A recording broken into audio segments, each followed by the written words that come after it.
Oke, Bismillah. Assalamualaikum warahmatullahi wabarakatuh.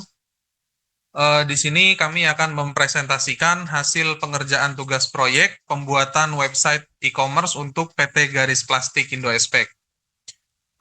Sebelumnya kelompok kami beranggotakan saya sendiri, Alfadra Farid, dengan NIM 064, kemudian ada Kevin Razan Saputra dengan NIM 061, kemudian ada Ari Usman Marasawesi dengan NIM 468, kemudian ada M. Hilman Alfikri dengan NIM 472.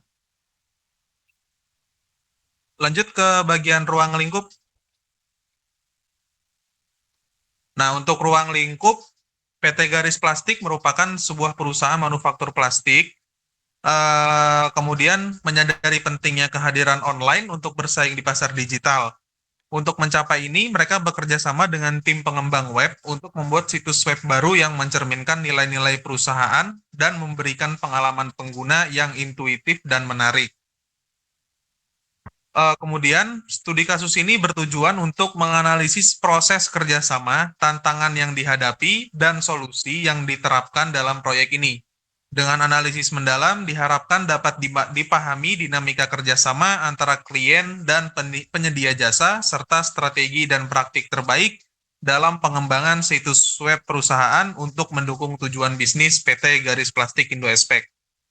Kemudian untuk deskripsinya, situs web PT Garis Plastik Indo Espek mencakup berbagai fitur yang bertujuan untuk memberikan informasi yang komprehensif dan mendalam tentang perusahaan kepada pelanggan, mitra bisnis, dan stakeholders lainnya. Berikut adalah deskripsi mendetail dan fitur-fitur utama aplikasi ini. Yang pertama ada halaman utama, kemudian produk dan layanan, informasi kontak footer, kemudian portal pelanggan, portal admin, profil informasi pelanggan, kemudian profil informasi admin. Dilanjut oleh Kevin Razan Saputra. Baik. Kemudian untuk rancangan antarmukanya, untuk yang pertama itu ada halaman sign in dan create akun. Di sini ada beberapa page yang desain UI UX-nya. Untuk yang pertama itu penjelasannya adalah halaman login dan create akun menyajikan fitur forget password yang dimana nanti digunakan saat pelanggan atau admin lupa dengan akun yang telah terdaftar pada website. Untuk yang kedua itu ada halaman utama. Di sini terdapat landing page halaman utamanya. Halaman utama home website menampilkan beberapa fitur home, produk, transaksi, informasi tentang perusahaan, kontak perusahaan, alamat pabrik, dan alamat kantor, dan juga fitur kontak langsung menuju WhatsApp admin. Lalu untuk yang ketiga itu ada halaman produk. Di halaman ini pada produk menampilkan produk yang dijual dengan menampilkan nama produk, deskripsi produk, dan harga. Lalu ketika pelanggan ingin membeli produk, maka pelanggan dapat melakukan konfirmasi pemesanan, maka langsung akan diarahkan ke kontak WhatsApp bagian admin. Lalu yang keempat ini ada kelola admin. Jadi pada bagian kelola admin ini terdapat beberapa fitur. Yang pertama itu ada dashboard, yang kedua ada produk, yang ketiga itu ada rekap, yang kelima itu ada konfirmasi pembayaran. Pada setiap fitur-fiturnya ini mempunyai kontribusi masing-masing. Untuk bagian dashboard ini terdapat ada beberapa yang dapat bisa dilakukan oleh admin. Lalu untuk produk, ini adalah bagian buat admin menambahkan produk apa saja yang ingin dijual. Lalu untuk rekap data, di mana nanti produk yang sekiranya sudah terjual itu akan langsung direkap di bagian rekap data ini. Dan yang terakhir ada konfirmasi pembayaran, yang di mana nantinya digunakan untuk admin setelah pelanggan melakukan pembelian, maka admin dari perusahaan akan mengkonfirmasi dan bisa melakukan aksi diterima atau ditolak.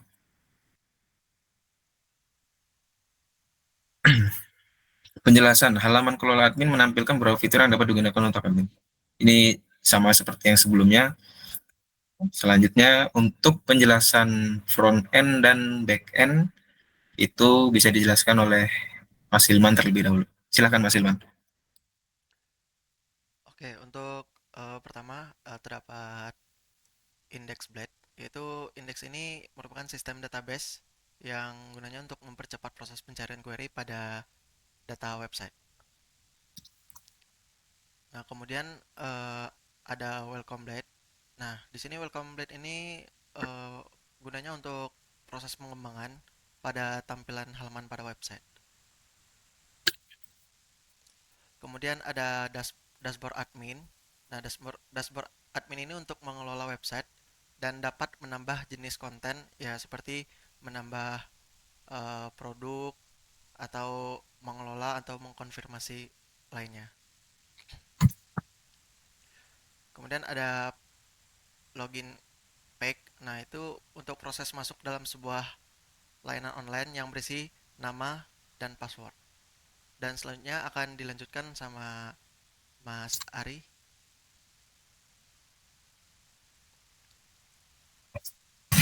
Oke, untuk selanjutnya ada register, di mana register merupakan prosedur yang saling berinteraksi untuk dapat melakukan pencatatan atau pendaftaran. Selanjutnya ada bagian register admin. Di bagian register admin sendiri merupakan prosedur untuk dapat melakukan akses pada web sehingga pendaftaran terlebih dahulu. Selanjutnya ada bagian profile. Profile sendiri untuk mengolah informasi data diri seperti nama, nomor HP, alamat untuk user dan admin. Selanjutnya ada transaksi. Transaksi sendiri untuk interaksi kesepakatan antara pembeli dan penjual sebagai pengikat dari pertukaran barang, jasa hingga aset investasi. Oke, untuk selanjutnya mungkin saya serahkan kembali. Baik, untuk analisis pengerjaan proyek, yang pertama dari tinjauan dari sisi waktu. Untuk yang pertama itu ada perancangan analisis sistem, itu mulai dari bulan Maret bulan Maret. Kemudian ada pembuatan desain antarmuka, dimulai di bulan Maret juga dan kurang lebih sampai bulan April. Kemudian ada pengerjaan front end, mulai dari April hingga Mei, kemudian deployment tahap 1. Lalu ada pengerjaan back end di bulan Mei hingga Juli awal, kemudian ada pembuatan hosting dan domain web, dan juga diakhiri dengan deployment tahap 2. Lanjut. Yang kedua ada ketercapaian spesifikasi. Pada awal proyek direncanakan beberapa fitur utama untuk situs web PT Garis Plastik Indo-Espek. Yang pertama ada halaman login dan create akun, lalu ada halaman utama dengan informasi umum perusahaan, kemudian yang ketiga adalah katalog produk yang lengkap dengan deskripsi dan gambar produk, kemudian ada berita dan artikel terkait industri plastik dan kegiatan perusahaan, lalu ada informasi kontak yang mudah diakses, kemudian yang keenam ada portal admin, lalu ada portal pelanggan untuk pelanggan yang terdaftar. Lalu yang kedelapan ada portal informasi transaksi arsip pelanggan. Kemudian ada fitur konfirmasi pembelian produk langsung ke WhatsApp admin. Kemudian halaman berikutnya. Untuk feedback dari tim internal dan pemangku kepentingan termasuk sangat positif, terutama mengenai desain visual dan kemudahan navigasi situs web. Pengguna yang menguji aplikasi juga memberikan tanggapan positif mengenai fungsionalitas dan aksesibilitas fitur. Secara keseluruhan, proyek ini berhasil mencapai semua spesifikasi dan fitur yang direncanakan. Hasil akhir tidak hanya sesuai dengan rencana awal, tapi juga memenuhi kebutuhan dan ekspektasi pengguna. Proyek ini dianggap sukses dalam mendukung tujuan bisnis PT Garis Plastik Indo-Espek melalui solusi digital yang efektif dan berkelanjutan. Kemudian yang terakhir ada kendala dan tantangan. Yang pertama, batasan anggaran, yaitu keterbatasan dana mengharuskan pemilihan prioritas fitur dan efisiensi dalam penggunaan sumber daya. Kemudian yang kedua ada perbedaan pemahaman, berbagai interpretasi terhadap kebutuhan dan tujuan proyek antara tim pengembang dan PT Garis Plastik Indo-Espek mengakibatkan revisi yang berulang. Kemudian ada masalah teknis. Di antaranya kesulitan dalam integrasi sistem dan bug yang muncul selama pengembangan, memerlukan waktu ekstra untuk penyelesaian.